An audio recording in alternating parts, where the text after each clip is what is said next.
Film की शुरुआत में हमें बगदाद के शहर में रेगिस्तान दिखाया जाता है, जहां पर आर्मी एजेंट्स की टीम अपने लीडर लू फेंग के साथ एक मिशन पर आई थी। लू आकर वहां पर ऑयल फैक्ट्री के लीडर से मिलता है, जो यहाँ पर फैक्ट्री कंट्रोल करने का काम किया करती थी। असल में ऑयल कंपनी की फैक्ट्री के लोग बहुत बड़ी मुसीबत में थे, इन पर हर रोज हमले हो रहे थे और यही वजह थी कि लू की टीम इनको यहाँ पर बचाने के लिए आई थी। फैक्ट्री की लीडर लू को बताती है कि उसने यहाँ पर 400 लोगों को बचाना है और हमें यहाँ से बचाकर ग्रीन जोन तक पहुँच जाना होगा। इसके बाद हमें गाँव में क्रिस नाम का एक आदमी दिखाया जाता है, जिसके पास उसका भाई आया था। वो कहता है, भाई मैं आपके लिए एक मिशन लाया हूँ, जिसको पूरा करने पर हमें बहुत सारे पैसे मिल सकते हैं। हमें एक बस में कुछ लोगों को अगवा करना है। जब क्रिस अपने भाई की ये बात सुनता है तो उसे मना कर देता है, क्योंकि क्रिस कभी भी कोई गलत काम नहीं किया करता था। इसके बाद हम क्रिस के गाँव में ओवेन नाम के एक आदमी को देखते हैं, जो जमीन से पानी निकालने का काम किया करता था। क्रिस के गाँव में भी पानी की कमी थी। क्रिस अपने गाँव वालों से बहुत प्यार करता था, इसीलिए वो पानी निकालने के लिए ओवेन को बुलाता है। ओवेन अब एक कुएं से पानी निकालने की कोशिश करता है, मगर नहीं निकाल पाता। उस वक्त गर्मी भी बहुत थी और क्रिस के गांव के लोग बहुत गरीब भी थे। यहाँ पर ओवेन क्रिस से कहता है, अगर कुछ पैसों का बंदोबस्त हो जाए तो हम यहाँ से आसानी से पानी निकाल सकते हैं। ये सुनकर क्रिस ओवेन से कहता है कि ठीक है, मैं पैसे लेकर आऊंगा। उधर फैक्ट्री के अंदर लू अपनी टीम के साथ मिलकर ये प्लान कर रहा था कि हमें फैक्ट्री के लोगों को बचाकर हाईवे ऑफ डेथ से लेकर जाना होगा, तभी हम ग्रीन जोन तक पहुँच सकते हैं। ये रास्ता शॉर्टकट तो है, पर बहुत ज्यादा खतरनाक भी। इसके बाद यहाँ पर फैक्ट्री के लीडर सारे सिस्टम को लॉक करके एक पेन ड्राइव में महफूज करके अपने बैग में रख लेती है, ताकि सब कुछ उस ड्राइव में महफूज हो जाए और किसी को भी कोई खतरा ना हो। फिर वो अपना बैग अपनी एक असिस्टेंट को दे देती है। दरअसल फैक्ट्री के लीडर की असिस्टेंट लू की बेटी होती है। उसकी अपनी डैड यानी कि लू के साथ लड़ाई हुई थी, क्योंकि जब उसकी मॉम की मौत हुई तो लू उनके पास नहीं था। इसी वजह से लू की बेटी अपने डैड से नाराज थी और नफरत किया करती थी। जिसके बाद सभी लोगों को बस में बिठाकर ग्रीन जोन की तरफ ले जाया जाता है। जल्द ये हाईवे ऑफ डेथ के पास पहुँच गए थे। वहाँ का मंजर देखकर लू की बेटी डर गई थी, क्योंकि आज तक कोई वहाँ से जिंदा नहीं गया था। हर तरफ गाड़ियाँ ही गाड़ियाँ थी, जिनका एक्सीडेंट होने की वजह से बहुत बुरा हाल था। लियो अपनी टीम से चारों तरफ नजर रखने का कहता है और फिर अपनी बस को लेकर आगे बढ़ता है, मगर रास्ते में 2 गाड़ियाँ थी,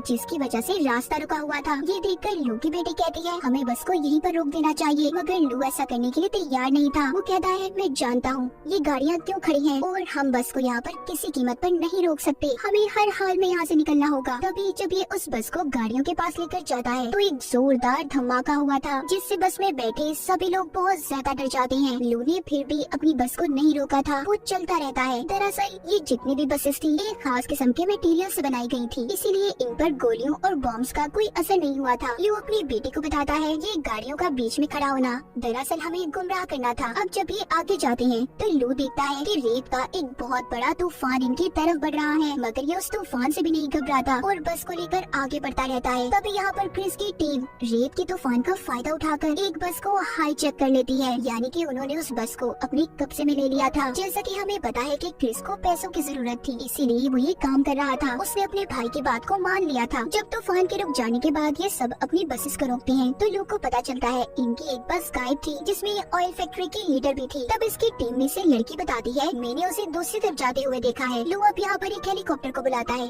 ताकि उस बस को जल्दी से ढूंढा जा सके। इस काम में लू की बेटी भी उसके साथ जाने का कहती है। लू हेलीकॉप्टर में अपनी बेटी को लेकर उस बस को ढूंढने निकल गया था। कुछ दूर जाने के बाद लू हेलीकॉप्टर से एक ट्रक को देखता है। अब इसे समझ आती है कि रेत का असल में कोई तूफान नहीं था, बल्कि दुश्मनों ने इस ट्रक की मदद से नकली तूफान बनाया था, ताकि वो हमारी बस को हाईजैक कर सके। कुछ देर के बाद लू को अपनी बस नजर आ जाती है। राब्ता करने पर लू की टीम की लड़की उसे बताती है, उस बस में से अमेरिकन ने हमारे 5 लोगों को अगवा किया है, जिनमें ऑयल फैक्ट्री की लीडर भी थी। जिसके बाद लू अपनी टीम से दोबारा राब्ता करता है और बाकी की बसेस को ग्रीन जोन तक पहुंचाने का कहता है। इधर क्रिस भी अपने साथियों के साथ जब गाड़ी में बैठा आगे बढ़ रहा था तो ऊपर से लू अपने हेलीकॉप्टर से इन पर बॉम्ब गिराता है। क्रिस भी अपनी गाड़ी से निकलकर गन लेकर हेलीकॉप्टर पर हमला कर रहा था, जिससे हेलीकॉप्टर उनसे थोड़ा दूर हो जाता है। उसमें आग लग गई थी।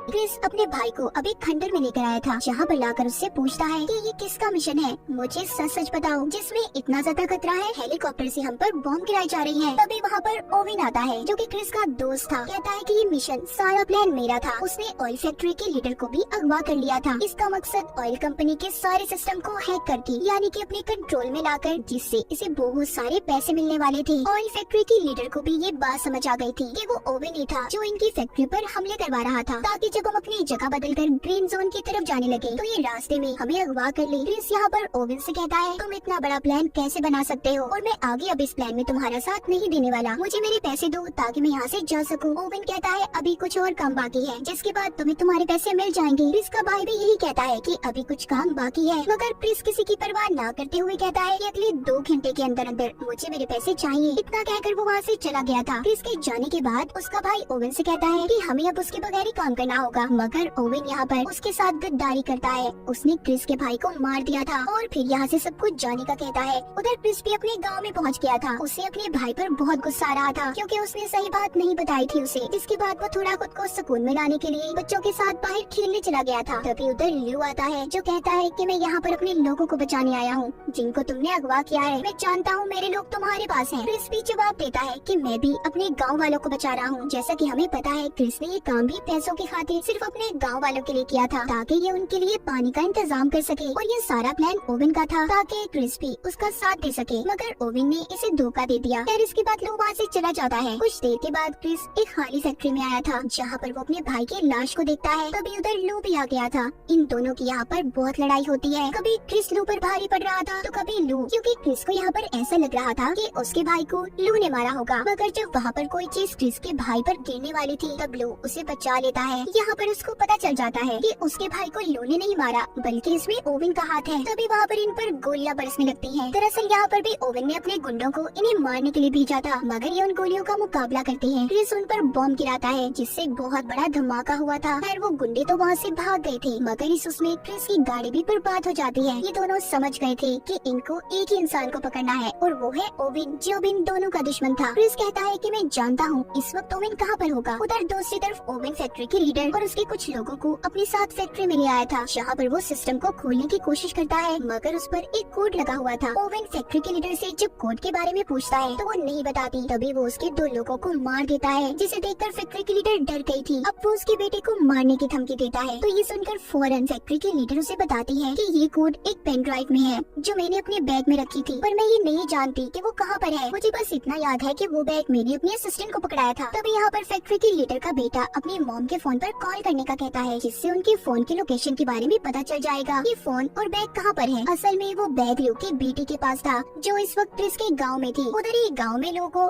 बाकी के लोगों के ग्रीन जोन में पहुँचने की खबर मिल जाती है। यहाँ पर उसकी बेटी उससे पूछती है कि आप क्रिस पर कैसे भरोसा कर सकते हैं। लू बताता है कि वो एक अच्छा इंसान है, लोगों की भलाई सोचता है, हम उस पर यकीन कर सकते हैं। तभी क्रिस को लू की डायरी मिलती है जिसे उठाकर वो उसके पास लेकर आया था। उसे कहता है कि क्या तुम इस लड़की को पसंद करते हो? तुम कितने खुशकिस्मत हो ना कि तुम्हें ऐसी लड़की मिली। तुम हर वक्त उसकी तस्वीर को अपनी डायरी में रखते हो। लू यहाँ पर बताता है तुम गलत सोच रहे हो, दरअसल वो मेरी बेटी है। इस बात पर क्रिस उससे माफी मांगता है। लू बताता है दरअसल जब मेरी वाइफ की मौत हुई तो मैं अपनी बेटी के पास नहीं था, जिस वजह से वो मुझसे आज तक नाराज है। वो कहता है और इस मिशन पर भी मैं इसीलिए आया था कि मैं अपनी बेटी को बचा सकूं, जो यहाँ ऑयल फैक्ट्री में काम करती है। क्रिस कहता है फिक्र नहीं करो, सब ठीक हो जाएगा, हम सबको बचा लेंगे, हम मिलकर मुकाबला करेंगे। तभी उन्हें कुछ गुंडों की आवाजें सुनाई देती हैं। वो जाकर उन गुंडों का मुकाबला करते हैं। यहाँ पर उन्हें पता चलता है कि उन्हें तो यहाँ पर ओवन ने भेजा है, जो यहाँ पर फैक्ट्री के लीडर का बैग लेने आए हैं जो लू की बेटी के पास था। उनके पास काफी सारे हथियार थे। उन्होंने सभी गाँव वालों को बंदी बना लिया था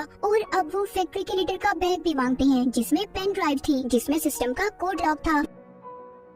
क्रिस उन्हें वो बैग दे देता है, जिसे लेने के बाद वो वहाँ से चले गए थे। ऐसा करने पर लू और उसकी बेटी उससे बहुत नाराज थे। तब क्रिस कहता है कि मैं पूरे गांव वालों की जान को ऐसे खतरे में नहीं डाल सकता था। जब सुबह होती है तो क्रिस लू की बेटी से पूछता है कि आखिर उस बैग में क्या था जिसको देने पर तुम तैयार नहीं थी। वो बताती है उस बैग में एक पेन ड्राइव थी जिससे ऑयल फैक्ट्री के सारे सिस्टम को हैक कर सकते हैं और पूरे बगदाद शहर के ऑयल को कहीं पर भी ट्रांसफर यानी कि भेजा जा सकता है। इस सिस्टम से ऑयल स्मगलिंग भी होती है, जिसके बाद किसी भी मुल्क या शहर को ऑयल बेच सकते हैं, और अगर ऐसा हो गया तो ये अब तक ऑयल की सबसे बड़ी चोरी होगी। दूसरी तरफ हम जर्मनी के शिप को देखते हैं जिसका कैप्टन ओवन से फोन पर बात कर रहा था। इधर गांव से भी क्रिस और लू निकल गए थे, मगर लू की बेटी को ये लग रहा था कि वो दोनों मिलकर भी सब कुछ नहीं रोक पाएंगे, इसलिए वो भी गाड़ी लेकर उनके पीछे निकल जाती है। ओवन के पास भी उसके गुंडे बैग को लेकर पहुँच गए थे। वो फैक्ट्री के लीडर को अब बैग देकर पेन ड्राइव से लॉक खोलने का कहता है। वो जैसे ही पेन ड्राइव को सिस्टम में लगाती है सारा सिस्टम ऑन हो गया था, यानी कि चलना शुरू हो जाता है।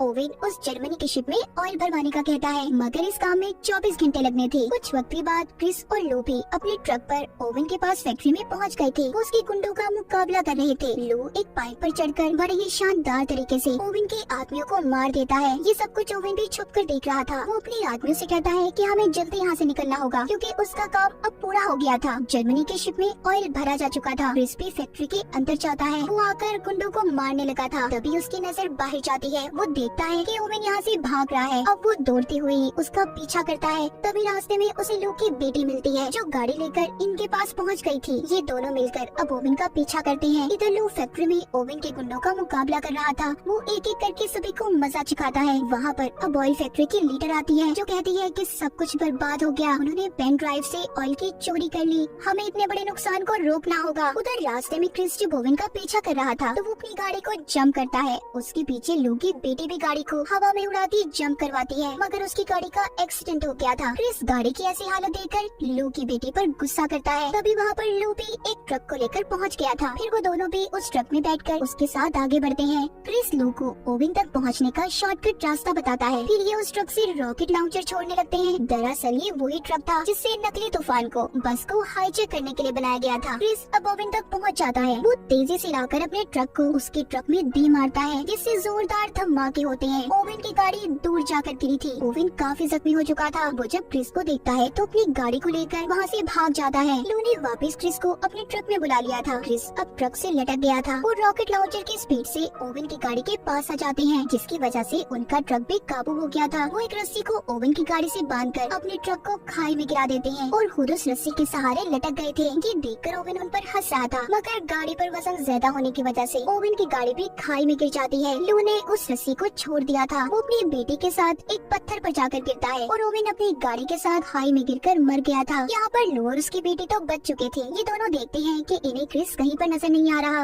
ये समझते हैं कि क्रिस मर गया। तभी लू की बेटी की नजर उसकी डायरी पर पड़ती है। जब वो देखती है तो उसमें उसकी और उसकी मॉम की तस्वीर थी। लू बताता है कि मैं तुमसे और तुम्हारी मॉम से बहुत प्यार करता था। मैं कभी तुम्हें अलग करना नहीं चाहता था। ये सुनकर लू की बेटी उसकी गले लग गई थी। तभी लू के पाँव को नीचे से क्रिस पकड़ लेता है, जो अभी भी जिंदा था। ये दोनों उसे ऊपर खींच लेते हैं। तीनों तो बच गए थे, मगर अब ये सोचते हैं कि यहाँ से कैसे निकलेंगे। तब लू के दिमाग में एक आइडिया आता है। वो कहता है कि हमें यहाँ पर बहुत जोर से शोर मचाना चाहिए ताकि कोई इनकी मदद कर सके। कुछ वक्त के बाद दिखाया जाता है इन्होंने जर्मन की उस शिप को भी पकड़ लिया था, जिसको ओवेन ने ऑयल बेचा था। क्रिस के गाँव में भी पानी आना शुरू हो जाता है। ये काम क्रिस और लू ने मिलकर किया था। सब गाँव वाले बहुत खुश थी। फिर लू की टीम उसके पास आकर अगले मिशन के बारे में पूछती है। तब क्रिस भी उससे ये वादा करता है कि हर मिशन में वो उसका साथ देगा। और इसी के साथ इस फिल्म की कहानी यहीं पर खत्म हो जाती है।